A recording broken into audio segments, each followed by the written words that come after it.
মায়া এটি কঠিন বস্তু। মানুহে অপমান পাহৰি যায়, অধিক অত্যাচাৰ পাহৰি যায়, অধিক ভাল পোৱাও পাহৰি যায়।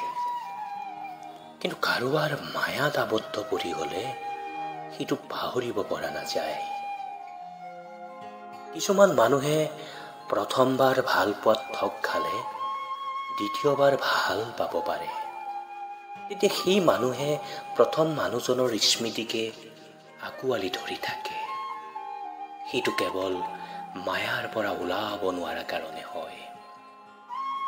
মানুহৰ জীৱনত প্ৰথম, দ্বিতীয়, তৃতীয় যিমান মানুহে নাহক কিয়, সেইটো কোনো বিষয় নহয় যদি কাৰো প্ৰতি মায়াত আবদ্ধ হোৱা নাযায়। সেই মানুহটোৱে ভাগ্যৱান বা ভাগ্যৱতী যদি কোনোবাই ভাল পালে তাৰ প্ৰতি মায়াত পৰি যায়। যদি মানুহে সকলোৰে পৰা ওলাই আহিব পাৰিলেও যদি এবাৰ কাৰোবাৰ ওপৰত মায়াত পৰি যায়, তেতিয়া সেই মায়াৰ পৰা ওলাই আহিব নোৱাৰে।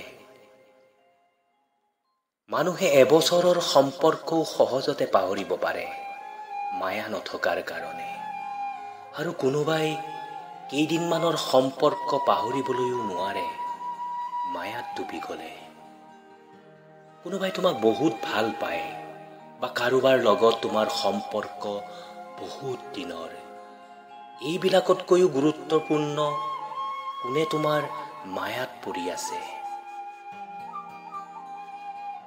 কাৰোবাক ভাল পোৱাৰ মায়াত আবদ্ধ কৰিব পাৰিলে তাত ভাল পোৱাৰ গভীৰতা বা সম্পৰ্কৰ বয়স নিৰ্ণয় কৰা দৰকাৰ নাই।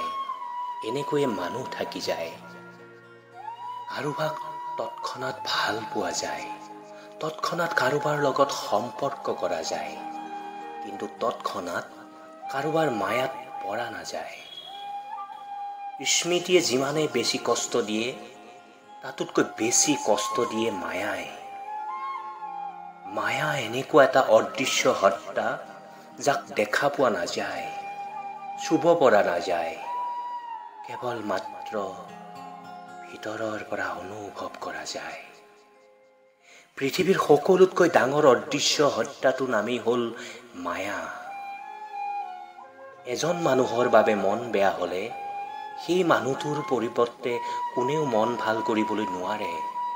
কোনোবাই সেই মানুহজনক যাদুঘৰ বুলি কয়।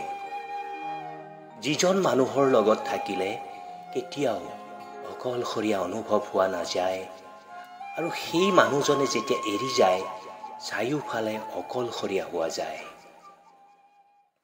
তাৰ চাৰিওফালে ইমান মানুহ থকা স্বত্তেও নিসংগতা দূৰ নহয়। প্ৰশ্ন হয়, ইমান মানুহ থকা স্বত্তেও সেই মানুহটোৰ বাহিৰে আনৰ কিয় নিসংগতা দূৰ কৰা ক্ষমতা নাইনে?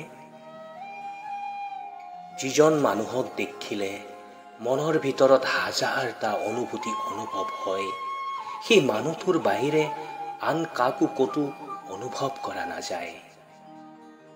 মানুহটো ইমানেই আপোন হয় যেন সকলো অনুভূতি কেৱল মাত্ৰ সেই মানুহজনৰ বাবেই জীয়াই আছে। যিজন মানুহৰ ওপৰত এবাৰ মায়া জন্মে সেই মানুহজনৰ মায়াৰ পৰা ওলাব পৰা নাযায়। মানুহজনে যিমানেই অন্যায় অপৰাধ নকৰক কিয় মানুহজনৰ ওপৰত খং দেখাব পৰা নাযায়। খং কৰিলেও বেছি সময় খং কৰি থাকিব পৰা নাযায়। সেই মায়াৰ কাৰণে মানুহজনৰ সকলো অন্যায় অপৰাধ ঢাক খাই যায়। প্ৰথম দেখোঁতেই এবাৰ যাক ভাল লাগে, যাৰ ওপৰত সুখ আটকি যায়, সেই মানুহজন যেনেকুৱাই নহওক কিয় তাৰ বিপৰীতে পৃথিৱীত যিমানেই সুন্দৰ মানুহ নাহক কিয় ভাল নালাগে। সেই মানুহটোৰ বাহিৰে বাকী সকলো মানুহক তুচ্ছ মনা হয়। জীৱনত এবাৰ যাক প্ৰাণ ভৰি ভাল পোৱা যায়, তাৰ সকলো ভাল লাগে। তাৰ হাঁহি, কান্দোন, খং, অভিমান সকলো সেই সময়ত ভাল লাগে। তেতিয়া সেই মানুহজনৰ বাহিৰে আৰু কাকো ভাল নালাগে। আন যিমানেই যোগ্য নহওক কিয় সেই মানুহজনৰ দৰে আপোন কোনো নহয়। কাৰোবাৰ জীৱনত এনেকুৱা মানুহ এজন হ'ব পৰাটো ভাগ্যৰ বেপাৰ। যিজনে তেনে হ'ব পাৰিছে তেওঁ নাজানে যে তেওঁ কাৰোবাৰ সমস্ত পৃথিৱীখন হৈ আছে। কাৰণ বহুত কম মানুহেহে গোটেই জীৱন কাৰোবাৰ পৃথিৱী হৈ থাকিব পাৰে। বেছিভাগ মানুহেই ভাল পোৱা মায়া অনুভূতি উপেক্ষা কৰি গুচি যায়।